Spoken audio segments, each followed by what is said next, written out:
Goes to Sota Maehara in a time of 1 hour. I've done 10 ultramarathons now, and if there's one thing I need to work on with my running training, it's taking recovery more seriously.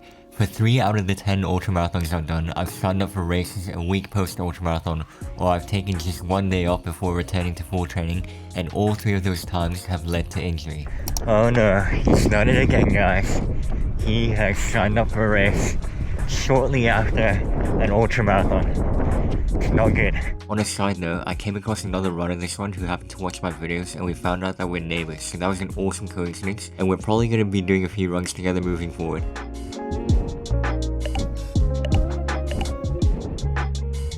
Right, so it's currently Friday, and I've just been confirmed entered into a race last minute, the Jogging path. I don't know much about the race. I put it on my story, a couple people told me information, but yeah, I can't wait to race it. Just wanted to quickly give a huge shout out to Josh Kwan, who has kindly gifted this new camera to me. It's a pill-shaped camera from Insta360, and I have another camera from them already, but I really wanted to diversify and try this out, and Josh said he'd give it to me, which is super kind of him. And he's a big supporter of the channel, so I really appreciate it. And he makes a lot of cycling content in Sydney, so if you're interested in that, definitely go check him out. He makes some amazing videos and I love watching his content. Getting back to the video, as some of you guys know, almost 2 weeks ago I did a 56km ultramarathon at a fast pace, and let's just hear how my body's going in terms of recovery. Now I wouldn't say I'm sore anymore, but the tough part is I've been feeling a little heavy since my ultramarathon. And that does kind of make sense. And in the past, I've actually done a race about a week after, usually like a 5k, and I've gotten injured from it in the past. But this time I've had 2 weeks off, so I'm hoping that that's enough time. Apart from feeling heavy, my legs are feeling fine. I'm niggle free, so hopefully everything goes well. Fingers crossed. As a quick little fun fact, my birthday is on the 21st of May, and for a while I've been wanting to buy a DJI wireless mic to invest in better videos in the future. And if anyone's willing to help out and crowdfund and donate like 5 or 10 bucks on Buy Me a Coffee, I would hugely appreciate it, and I'll definitely give you a shout out in future videos. Shout out to the almost 70 people who have donated in the past, and I've always used that money to kind of reinvest in my gear, and hopefully I can buy more cool camera gear in the future, or even running gear as well.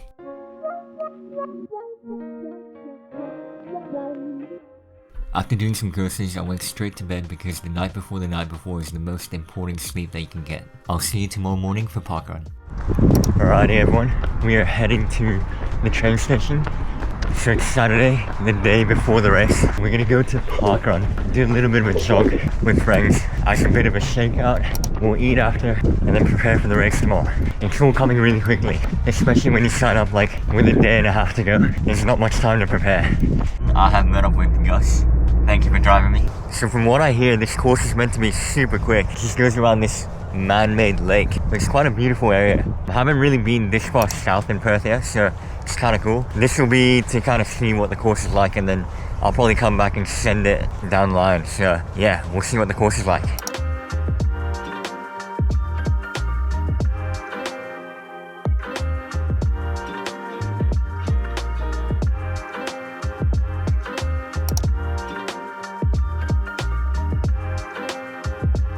Man, this is a fast course. I'm definitely gonna come back in the future. Parkrun was quite a fast course. I'm surprised. I'm gonna come back. I don't know that many courses that are faster than Rose Parkrun in Australia, so yeah, if you're ever in Perth, definitely check out Champion Lakes Parkrun.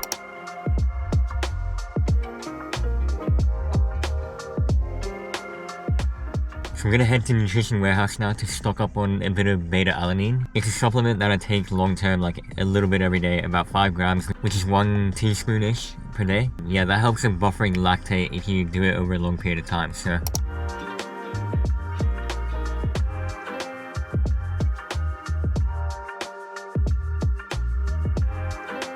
Alrighty, mission successful. We have gotten triple magnesium from Pillar, beta-alanine, and then another beta-alanine. So yeah, we're kind of stocked up for a good few months now, which is good.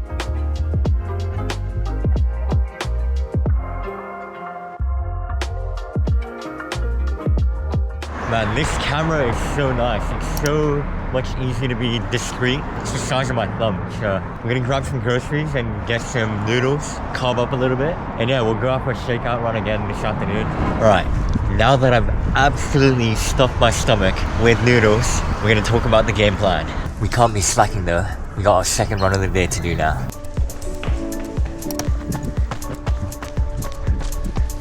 It's pretty hard to have a game plan when you don't know what shape you're in, you've done no half marathon specific work. Righty, so let's give you guys some context on my half marathon journey so far. I'm not really proud of my PB, which is why I barely ever stayed it. If you extrapolate my 5k PB, 10k PB, it's meant to be something like 71.5 minutes-ish, but I've never had the chance to race a half marathon when I was in top shape. I've done a half marathon tempo at 3:31 per kilometer, which got me around 74 minutes. I've also done a race where I won and I ran about 74. Again, wasn't as fit as I wanted to be. I've also come second in a half marathon race where I ran about 77 or 78 minutes, and that was a bit more tactical, really slow at the start and then a huge kick down at the end. And unfortunately I came second, but the guy who beat me was like a 2:17 marathoner, maybe something like that. So really quality runner, and I don't think I would have beat him.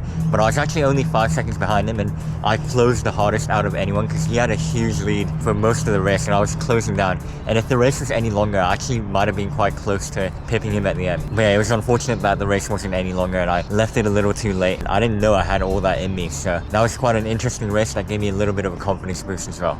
These guys look pretty fresh coming over the finish line. You know, when I run a 21k, I do not look like that. So there's Sota right there. Little separated the runners in the male half marathon. Sergei Ziryanov from Russia got off to a fast start and held on to take the win, with Japan's Sota Maehara coming in second. Well done to Sota. I kind of don't have a game plan. I'm definitely going to try my best. I think I'm not fully recovered from the ultra yet, but we're just going to see what we can do. I do know for a fact though that there's 4 people, including myself, that can run sub 16 in the 5k tomorrow, so it's going to be quite competitive. I feel like anyone out of the 4 of us can win. There might even be an extra person that can run just as quick or even faster, so you never know. But it's going to be a battle for the podium positions. There is prize money, which is why it's a little bit more competitive as well, so I think it'll be super interesting. I'd be pretty happy if I can sneak into the podium, but again, I can't control how fast other people are, so I'm just going to be focusing on trying to run a smart race and seeing what happens if I negative split the second half. So definitely want to go out conservative and see what I can pull off in the second half of the run. One good thing though is that all the sub 16 5k runners that are racing tomorrow, I'm good friends with already, so it's just gonna be friendly competition. You know, I don't mind at the end of the day. If I miss out on the podium spot, 3rd place is $100, so it's not the end of the world. But I want to get a good run in with the boys and see what happens, so yeah, it's nice. I should also remember that the bigger picture is that I'm trying to train for a 50k in a few weeks time, so this is more of an impromptu race that I got into last minute thanks to the organizers being lenient with me hopping in last minute. So I do want this to be a hard effort, but there's way more stuff coming soon that I need to focus on more. So as usual, I'm going to finish off this run with a little bit of threshold and get prepared for tomorrow. Probably do 2x400, 45 second jog. Yeah, let's see how it goes. This is a nice tree, it's so cool.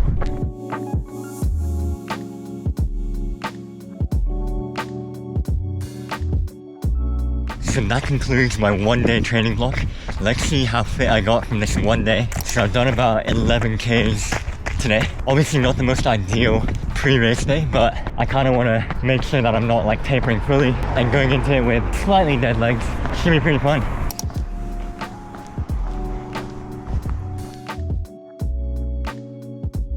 Just wanted to shout out Saucony for sending the Saucony Endorphin Pro 4. They sent it to me a while ago and I finally get to debut it because I haven't raced in a while. Alright guys, it is race day. I got my draw prize raffle. But yeah, we're here in Joondalup, never been here before, pretty keen. This is PR conditions in terms of temperature. It's pretty cold and the dew point is 2 or 3 degrees, so very good conditions. Yeah, I'm really excited. I don't know how it'll go, but we're gonna see what happens. Alrighty, a little bit of pressure in the warm up again. It's pretty cold, I'm not warming up. Shout out to Coach Michael for some of this footage, really appreciate it. This race went out really slow. We went out at like 3:35 per kilometer, which is quite a surprise. I thought someone would take it and go a bit quicker. Started.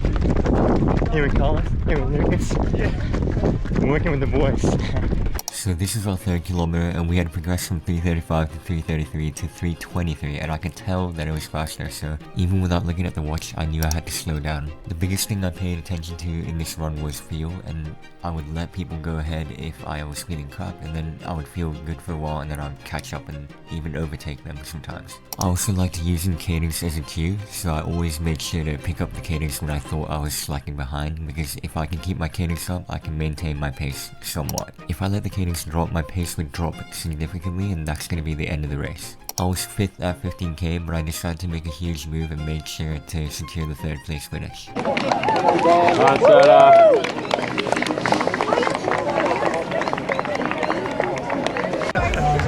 I'm not like super dead, but bicarb. The bicarb fucked me up. Finish, mate. I hate sodium bicarb with a passion. Good call. Oh, my stomach. I don't usually collapse at the end of the race, but... You good? Yeah, I'm fine. Sota, bro. Got 3rd place, man. How'd you go? I'm surprised. I told people I'd run 74 at best yesterday, and I ran like 74.15, so like considering where I'm at, I think I'm pretty happy. So yeah, pretty good. And I raced it more than paced it because we had a good group and I wanted to just work with the team and just see what I can get. I was hurting at 17k. Or 16k I think, but I sent it anyway because I knew it was 5k left, and as an ultramarathoner I thought I could hurt for a little bit. I knew it was a matter of like 17 or so minutes, so I was like, I'm just gonna hurt and commit to it. So it worked out in the end, so pretty happy. Good shit, bro. Dude, my shoulder is I don't know why. I can't even like lift it up like that. Well, I can't even like move. Yeah, I can't go above here. So I'm gonna use this side. Alrighty, I'm here with Carlos. Took the W. You won last year, won this year again. I know you didn't try your best because you're in way better shape right now. But what was the plan? You took it chill, and then what? Yeah, just listen to the coach. Said just ramp it up in the last 2k. So I just tried to test the lead guy, Liam. He's a good friend of mine. So basically, in the last 3k, I tried to test him, like try to run next to him because I'm always just like in the back. And then in the last 2k, I just try and like pick it up a little bit, and then like really test him to his limits, and then you did all the work. You did like 18 k's of work, and then pretty much. It was good. It was really good. You have a really hard taper for this, right? Like this is a post links for life, so that's pretty impressive to like run a 140. I made a joke yesterday. I did a bit of threshold, and I was like, I finished my 1-day training block for this race 1 day before. You know, 1-day training block did pretty well. I'm happy with it. Yes, sir. That's like I guess like the aerobic engine is the most important thing to race like at this level. So just get your aerobic engine like in check, do threshold, and do a long run. Pretty much. That's it. Alright, thank you.